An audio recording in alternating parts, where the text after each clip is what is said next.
C&NOnline, and we're here for another gaming review, and this time we're looking at Ubisoft's latest entry to the Assassin's Creed series, Assassin's Creed 4 Black Flag.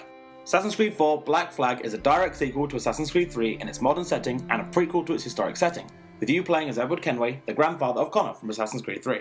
Black Flag is set around the character Edward Kenway, who is a British privateer who has turned to pirate. Based during the golden age of piracy and set in the Caribbean, Edward has a dream of a state where man is free to live away from kings. He is set on achieving his dream, though will there be more to life than trying to achieve his dream? Edward Kenway is a well built up and developed character with a great personality. Creed 3's Connor may have made some fans wonder if Edward would be an interesting and decent character, though thankfully Creed has returned to what it has done well in the past, making great developed characters. Straight away in Black Flag you will notice one massive addition to the series, the heavy use of ships within the game. Whilst they did make a presence in Creed 3, the mechanic wasn't as highly used and refined as in Black Flag. The ships are controlled really well, with 3 different travel modes, a variety of weapon choices, and even shanties for when you're travelling the 7 seas. Within the game you require your own ship, the Jackdaw. The ship essentially acts as another character, with its own upgrades and customization options, and it works really well. Your ship has upgrades for the weapons, for example how strong they are and how many you can actually have on the ship. Upgrades for storage, of crew and resources are also there, even upgrades for the harpooning ship. You are also able to pimp up your Jackdaw with a variation of customization options, from sails to the ship wheel. To upgrade the Jackdaw you will need to earn money and sometimes even a variety of resources to be able to purchase the upgrades. Resources can be found by taking them from other ships or by completing fleet missions, which we'll talk about in just a moment. The resources you can find in the game are sugar, rum, cloth, metal and wood, with sugar and rum being primarily sold for cash. While on a ship you're able to attack other ships or get attacked by other ships, and if you manage to kill them you're rewarded with loot. This is great, but Black Flag didn't stop there. If you're able to destroy the ship enough that, as it's on its last legs, board it, you're able to get higher rewards and even perform several options. Boarding ships is seamless. You travel next to an enemy ship and hold the board button. As of then you're able to jump from your ship to the enemy ship. Here you kill a required amount of enemies and then the ship is classified as taken over. If you take over a ship after boarding, you're able to repair your own ship, send the crew to the fleets, or lower your notoriety. Let's go into detail on them, shall we? Repairing your ship does exactly what it says on the tin. It repairs your ship, which adds more health back to your health bar. Sending crew to the fleet allows you to access a Brotherhood style mode where you are able to send crew out on missions. Leveling up your crew members gives you more resources and money if they are successful in completing their mission. Though sadly, unlike in previous Creed games, you can't get your crew to help you when you're doing missions. Finally, lowering your notoriety. Whilst on the sea, if you attack too many ships you become wanted, and the more wanted you are, the more ships that will appear, including hunters. Choosing the lower notoriety option allows you to once again safely travel along the sea until you start fighting other ships again. Harpooning is another great feature in Black Flag, and you are able to harpoon for resources used for upgrading Edward. When you get to a harpoon point you are able to press the button on the screen to get into a harpooning boat and begin the mission. Your aim is to throw harpoons at the animal you're after, and if you can perform enough damage, a bar will show at the bottom of the screen to let you know you will successfully harpoon the creature. Harpooning is fun and adds extra features to the sea, which reward you in both satisfaction and resources for upgrades. Black Flag also features underwater diving sequences, which are fun and once again rewarding. As you dive underwater, you are able to gain a high amount of treasure, though the dangers of the sea lurk around here. Sharks. Whilst trying to avoid sharks to loot treasure, you have to beware of breathing. Thankfully, there are air pockets underwater, and you can use these to stay underwater for a longer period of time. Diving was a fun feature, and it was a great mechanic being able to go underwater and swim for treasure, instead of just pulling it out by pressing a button on your ship. Missions work well with the ship, with you tailing other ships to islands to perform land missions or even attacking other ships. There's a nice variety in the missions that you carry out throughout the game itself and at sea.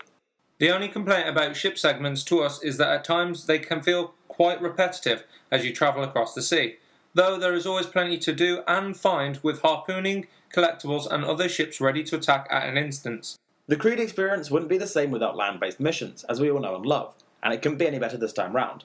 Bored of sailing a ship, you can stop in the middle of the sea for a swim if you really want to. You're even able to chase enemies on land and then flow straight into a ship chase.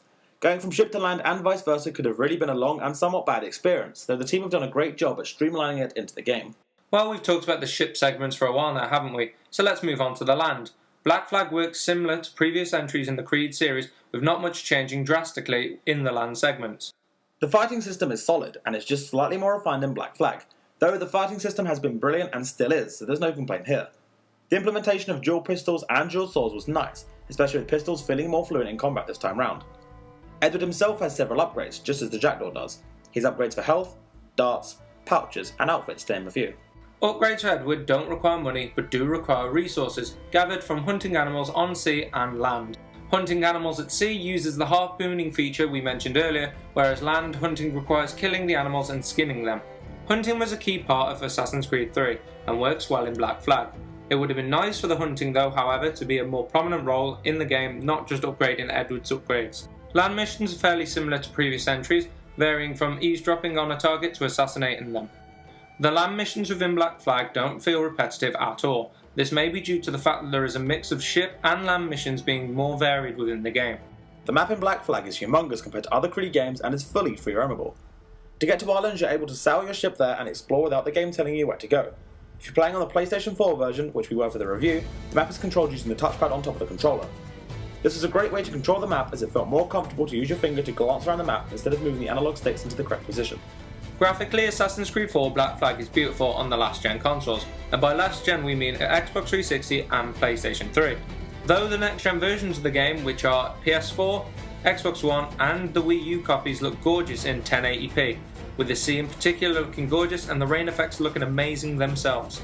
We should mention we have played the PlayStation 3 version and the PlayStation 4 version for the comparison between last and current gen consoles.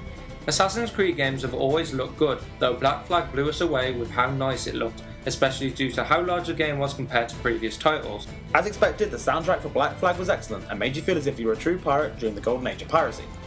Whilst the orchestral score was great itself, a really nice touch to the game was the pirate shanties, which you can collect on islands as collectibles. When you collected the shanties, your crew sing them while you're at sea. The shanties really add to the pirate feel and make the experience a really enjoyable and incredible experience while you're sailing. So let's take a look at the positives and negatives then. First, the positives. Edward is a great character with good development throughout. The Jackdaw felt like its own character, with it having upgrades and customization, and it was visually and graphically beautiful.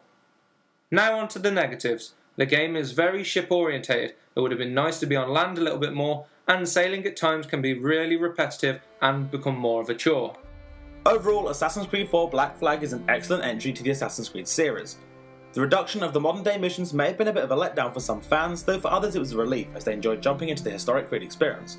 The game, don't get us wrong, did have a few flaws here and there, and it was a shame that the ship took over a large part of the game, with it becoming slightly repetitive when you have played it for long periods of time, though the game is still extremely fun. Both playing on land and running around assassinating people is as fun as sailing on the seas and taking over ships. Black Flag has a great upgrade system with both the Jackdaw and Edward having their own separate upgrade options from each other. It's the biggest game of the series and it's stunning to see a game so visually appealing as well created at such a large scale. We've mentioned a lot of references to past Assassin's Creed games in our review, though if you are new to the series, fear not.